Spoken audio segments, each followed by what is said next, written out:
এই মুহূর্তের সবচাইতে বড় খবর, কার্তিক মহারাজের বিরুদ্ধে ধর্ষণের অভিযোগ। একটি স্কুলে চাকরি পাইয়ে দেওয়ার নাম করে শিক্ষিকাকে ধর্ষণের অভিযোগ উঠল পদ্মশ্রী প্রাপ্ত কার্তিক মহারাজের বিরুদ্ধে। বৃহস্পতিবার সন্ধ্যায় নবগ্রাম থানায় লিখিত অভিযোগ দায়ের হতে তীব্র চাঞ্চল্য ছড়ায় জেলা জুড়ে। অভিযোগ, 2012 সালের ডিসেম্বরে চাকরির জন্য বেলেডাঙ্গা ভারত সেবাশ্রম সংঘে মহারাজের সঙ্গে দেখা করেন এক শিক্ষিকা। তাকে নবগ্রামের চানক আদিবাসী প্রাথমিক বিদ্যালয়ে নিয়োগ দেওয়া হয় এবং আশ্রম পরিচালিত স্কুল ভবনের 5 তলায় থাকার ব্যবস্থা করা হয়। অভিযোগ, 2013 সালের জানুয়ারিতে মহারাজ রাতে ফোন করে ডেকে পাঠিয়ে প্রথমবার তাকে ধর্ষণ করেন। এরপর একাধিকবার এই ঘটনা ঘটে বলে দাবি শিক্ষিকার দাবি। পরবর্তীতে তিনি অন্তঃসত্ত্বা হয়ে পড়লে গর্ভপাত করানো হয় বহরমপুরের একটি বেসরকারি হাসপাতালে। কিছুদিন আশ্রমের ফ্ল্যাটে রাখার পর তাকে স্কুল থেকেও বের করে দেওয়া হয়। 2024 সালে মহারাজ পদ্মশ্রী পাওয়ার পর ফের চাকরির আবেদন করেন তিনি, কিন্তু কোনো সাড়া মেলেনি। এরপরে থানায় অভিযোগ দায়ের করেন। প্রশাসনের তরফে জানানো হয়েছে অভিযোগের ভিত্তিতে তদন্ত চলছে। অভিযোগ প্রসঙ্গে রঘুনাথগঞ্জে সংবর্ধনার মঞ্চ থেকে মহারাজ বলেন, সন্ন্যাসীদের জীবনে এরকম অপবাদ নতুন নয়, সত্য মিথ্যা বিচার করবেন জেলার মানুষ। Bureau report, smart TV 24। দুজনে মিলে তখন আমার সঙ্গে গেল। এবার আমি একটা সুস্থ মানুষ, তখন কাউকে কিছু না বলে ওরা দুজন মিলে আমাকে এই অ্যাম্বুলেন্সে করে এখানে নার্সিং হোমে নিয়ে আসলেন। হ্যাঁ, এখানে আপনার ওই কি যেন নার্সিং হোমটার নাম,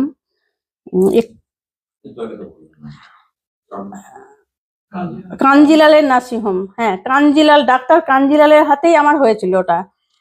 কাঞ্জিলাল 1 বছর হলো উনি গত হয়েছেন এখন শুনেছি।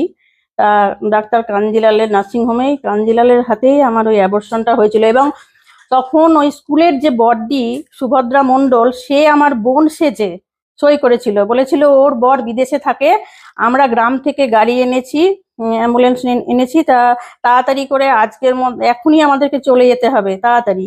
আমাকে অজ্ঞান করে ওটা করা হয়েছিল এবং ভালো করে জ্ঞানও ফেরেনি। তখন ওরা মহারাজ আমাকে ফোন করছেন, হ্যাঁ, বা বড়দিকে ফোন করছেন যে ইমিডিয়েট তোমরা আবার আশ্রমে ফিরে যাও।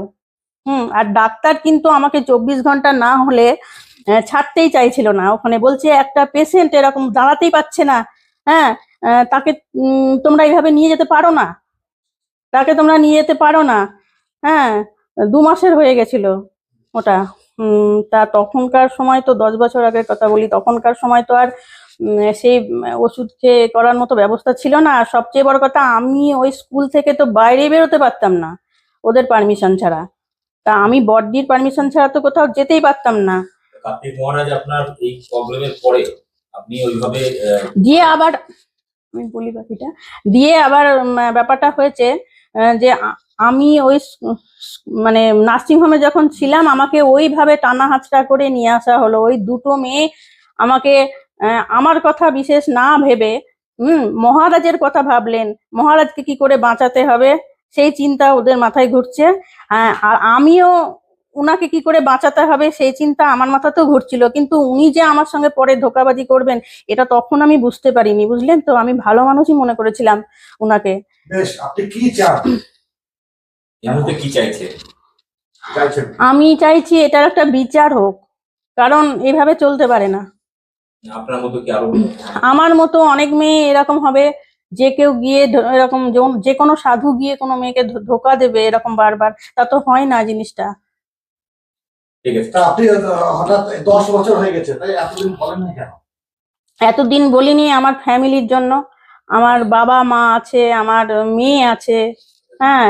এবার তারা যখন জানবে যে মায়ের একটা মহারাজের সঙ্গে এরকম হয়েছে, তা এই জন্যে আমি লজ্জায়, নিজে দুঃখে অনেকদিন মানে লজ্জায় কষ্টে বলতে পারিনি কাউকে। সাহসটা পেলেন? হ্যাঁ, সাহস পেলেন? এখন এত বছর পর আমি দেখলাম আমার জীবনে তো দেয়ালে পিঠ থেকে গেছে। আর সবচেয়ে বড় কথা, একটা মানুষের পেটের খিদা হচ্ছে সব থেকে আগে। উনি আমার পেটে লাথি মেরেছেন। হ্যাঁ, এখন আর সহ্য করা যাচ্ছে না, কারণ উনাকে আমি সব বলেছি যে আমার এখন অবস্থাটা কিরকম। আমার টাকা পয়সা যা হাতে এসেছিল সব অন্যের হাতে চলে গেছে, বা আমার কি কি হয়েছে সব ওনাকে বলেছিলাম, দিয়ে বলেছিলাম যে আমাকে ওই কাজটা দেন। হ্যাঁ, না হলে ওই যে যেরকম বড়দিকে দিয়ে 3-4 মাস বেতন পাঠিয়ে দিয়েছিলেন সেটা দেন। আপনার যখন আমাকে নিয়ে স্কুলে গেলে অসুবিধা, তাইলে পরে আমাকে যেরকম দিচ্ছিলেন বেতনটা সেরকম দেন। উনি কোনো কিছুইতেই মানে হ্যাঁ করলেন না, সবগুলোই না, আমাকে ঝেড়ে ফেলে দিলেন। তাহলে আমি আর কি করতে পারি, আমার এখন অর্থনৈতিক সমস্যা।